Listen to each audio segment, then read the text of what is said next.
Did you know that there are phrases that can take your communication level as a leader to the next level? We're going to talk about that today. We're going to talk about 3 powerful phrases that successful leaders know to get to the next level. My name is Kelly. I was a nurse to CEO, and my mission is to help you get the life and career of your dreams.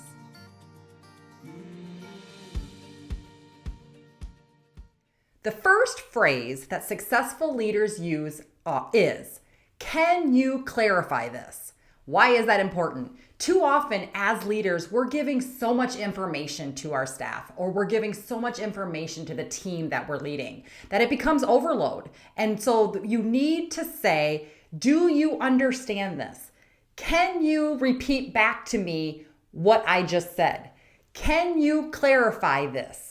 That is basically a way for you to understand that, yes, your team understood what you were saying in whatever fashion that sounds best to you and in your way. But the bottom line is you want to make sure they can repeat back to you what you have asked them to do.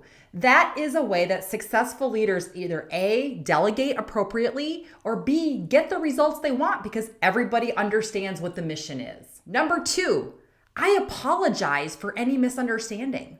I am sorry for the misunderstandings that we're doing here. I am sorry that we didn't maybe meet in the middle of what we were trying to do. What is the point of that phrase? The point is you are taking accountability and ownership for the misunderstanding.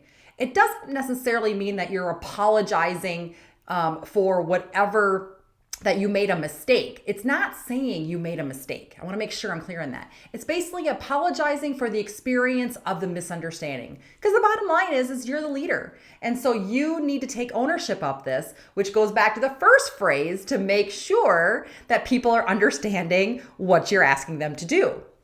But when you apologize for the misunderstanding, that immediately deflates any defensiveness that could occur in the conversation. And it allows an opportunity for open dialogue. It allows an opportunity to everyone speak their piece so that we don't have a misunderstanding moving forward. Doing that, though, does mean you need to be actively listening to the dialogue. What does that mean? That means you're not interrupting. That means maybe you're asking clarifying questions so that you understand where the misunderstanding occurred. It also means you are continuously asking, can you clarify, or does it make sense what we just talked about? That way, both parties are clearly understanding whatever it is the topic is that you want to do. Successful leaders know this. Successful leaders know that taking accountability for misunderstandings builds trust and credibility. And successful leaders know that's how you get the best outcome moving forward because you're doing those first 2 successful leading phrases. The third important phrase that successful leaders know is, let's schedule a time for following up on this. Let's schedule it today when we think we're going to have a conversation about how we're going to follow up on the next opportunity. Why is this important? Why will this take you to the next level? Because after you clearly set the boundaries, after you've clearly set and you know they understand what's going on, you've apologized for whatever misunderstanding is happening. Now the point is you need to follow up to make sure the results are getting there. Make sure the results are happening in the way you need to.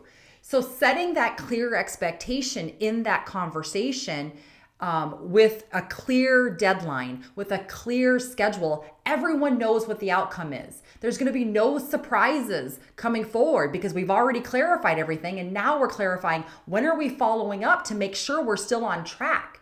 Successful leaders know this is the way to delegate. This is the way to get results. This is the way to get the goals done that you've all set.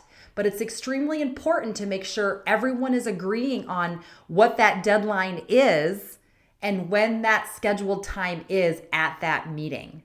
It doesn't mean you can't pivot on occasion, but having that clear channel of expectations, the boat is rowing in the direction you want it to go. In the absence of that clear communication that we talked about, that's where things get, I'll say, wonky. That's where results don't really happen in the way you want it to happen. And so having a clear platform, whether that's we're going to be communicating via email as we move forward, or no, we're going to do 5 minutes of huddle every day to make sure everyone knows the route that they're supposed to be on for the day. Whatever that communication channel looks like for you as a leader, having a clear established pathway and utilizing the 3 powerful phrases we just talked about will just move you forward to the next level. Okay, so you stuck around to the end. If you found this helpful, please give me a like and subscribe. It helps move my channel forward. But bonus advice for you. You need to adapt your conversation style and the way you're phrasing the communication based on the person. So we're going to be talking about other powerful phrases in our series moving forward because communication is so key to getting the results that you want.